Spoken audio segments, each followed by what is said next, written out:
ایک بار پھر آپ کو ایکسپریسو میں خوش آمدید۔ آگے بڑھتے ہوئے بات کریں کچھ آج کل کے ماحول کی، تو انسانوں کو لاحق ہونے والی خطرناک ترین بیماریوں میں سے ایک بیماری وسوسوں کا آنا ہے۔ وسوسہ انسان کو آنے والے منتشر اور برے خیالات کے ساتھ ساتھ کئی شکوک و شبہات کا حامل بھی ہوتا ہے، اور اس صورت میں اکثر لوگ اپنے مذہب یا کائنات سے متعلق سوالات، اپنی پیدائش یا کسی قریبی رشتے کے حوالے سے ممکنہ دھوکے، جھوٹ اور فریب کے خیالات کا شکار ہو جاتے ہیں، اور بہت مبہم قسم کی سوچیں آنے لگتی ہیں۔ جبکہ بعض کمزور دل کے انسانوں پر وسوسوں کا اس قدر تسلط ہوتا ہے کہ وہ تنگی و بے چینی کی بات کریں، حسرت و ندامت کی بات کریں، خوف و دہشت کی بات کریں، اس کی وجہ سے خودکشی پر بھی آمادہ ہو جاتے ہیں۔ لیکن سوال یہ کہ آخر ایسا کیوں ہوتا ہے، لوگوں کو وسوسے کیوں آتے ہیں، اس کے جو سائیڈ ایفیکٹس ہیں وہ کیا ہیں، آج اسی حوالے سے ہم بات کریں گے اور ہمارا دین اس حوالے سے کیا رہنمائی فرماتا ہے۔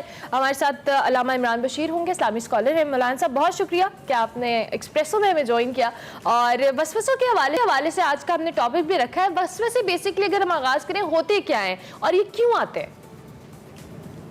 بسم اللہ الرحمن الرحیم، نحمدہ و صلی علی رسولہ الکریم۔ وسوسہ اصل میں یہ ایماندار ہونے کی علامت ہے۔ جو ایمان والا ہوگا اسی کو وسوسہ آئے گا، اور اس میں پریشان ہونے کی بجائے اللہ جل جلالہ نے وسوسوں کو پچھلی امتوں سے بھی اس گناہ کو معاف کر دیا تھا کہ وسوسوں کے اوپر کوئی مواخذہ نہیں، کوئی پکڑ نہیں، اور اس امت کو بھی اللہ تعالیٰ نے معاف کر دیا ہے۔ البتہ آتے کیوں ہیں؟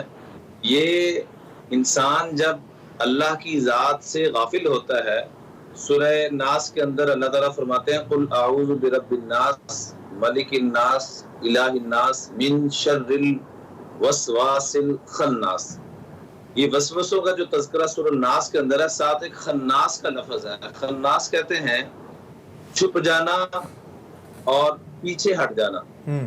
روایات کے اندر آتا ہے کہ انسان جب اللہ کے ذکر میں لگا رہتا ہے تو شیطان پیچھے ہٹ جاتا ہے، چھپ جاتا ہے۔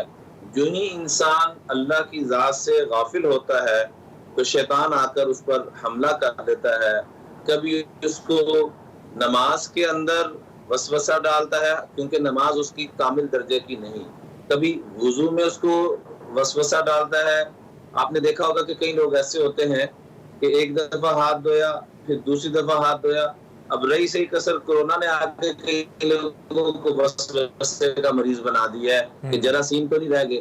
جب اللہ کے محبوب نے 3 دفعہ دھو لیا ہے تو ہر قسم کے ناپاکی سے بھی آپ پاک ہو گئے اور ہر قسم کے جراثیم سے بھی پاک ہو گئے۔ تو ہمیں اللہ کے محبوب علیہ السلام کی بات پر یقین کرتے ہوئے 3 دفعہ جب ہم اپنے ہاتھ کو یا جسم پہ پانی بہا دیں تو ہر قسم کی روحانی طور پر بھی ناپاکی سے ہم پاک ہو گئے، اور ظاہری طور پر جو جراثیم ہے اللہ پاک ان کو بھی اس کی برکت سے پاک کر دیتے ہیں۔ ٹھیک ہے، تو اس کے لیے حضور نبی کریم صلی اللہ علیہ وآلہ وسلم نے کچھ وظائف بتائے ہیں۔ ویسے تو سورہ الناس آپ نے چونکہ تلاوت فرمائی اور وہ یقینی طور پہ اس کا ایک بہترین حل ہے، لیکن اس کے علاوہ بھی اور کیا پریکٹیکلی لائف کے اندر مولانا اپنی زندگی میں لائف سٹائل کو چینج کر کے بھی ہم ان سے بچ سکتے ہیں تاکہ ہم ایک سموتھ، اچھی، بہتر سوچ کی زندگی گزاریں؟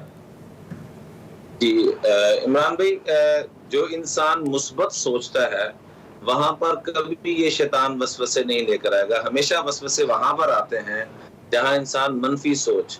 اس لیے آج سے ہم ایک فیصلہ کریں کہ ہم نے اپنی ذات کے لیے جج بننا ہے، اپنی ذات کے لیے فیصلے کرنے ہیں، دوسروں کے لیے وکیل صفائی بننا ہے، دوسروں کے لیے پیش کریں، اپنے لیے کمیوں کو دیکھیں۔ تو ایک تو یہ علاج ہے اس کا۔ دوسرے نمبر پہ مسنون دعائیں کافی ساری موجود ہیں۔ اعوذ باللہ من الشیطان الرجیم، یہ سب سے آسان دعا ہے کہ جب وسوسہ آئے اس کو 3 مرتبہ پڑھ کے اپنے اوپر دم کر لیں۔ اس کے علاوہ ایک چھوٹی سی اور دعا ہے، اللہم الہمنی رشدی واعذنی من شر نفسی۔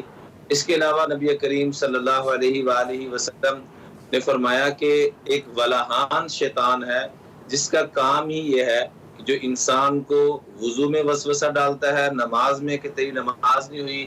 کبھی آپ نے دیکھا ہوگا کہ دو رکعت پڑھی ہیں تو یہ ذہن میں آتا ہے کہ شاید میں نے 1 رکعت پڑھی ہے، اور کبھی ہوتا ہے کہ 2 سجدے نہیں، میں نے 3۔ بار بار یہ چیز وسوسہ ڈالتا ہے، اور آپ کو نماز سے بھی فارغ کر دیتا ہے، ایمان سے بھی فارغ کر دیتا ہے کہ یہ بڑا مشکل کام ہے۔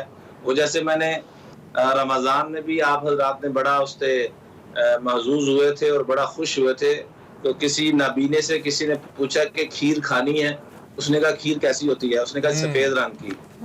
تو گرملا بہن آپ کو بھی. ٹھیک ہے ٹھیک ہے. یہ آپ نے جو آخر میں بات کی ہے نا عام فہم بڑی ضروری. بہت ہی شکریہ مولانا ہمیں اس حوالے سے آگاہ کرنے کے لیے اور اس حوالے سے بات کرنے کے لیے. اگر آپ کے ذہن میں بھی شیطان وسوسے ڈالتا ہے تو نکلیے، عمل کیجیے اور اللہ پہ اور اپنی اللہ کے کرم پہ بھروسہ رکھیے. بریک لیتے ہیں.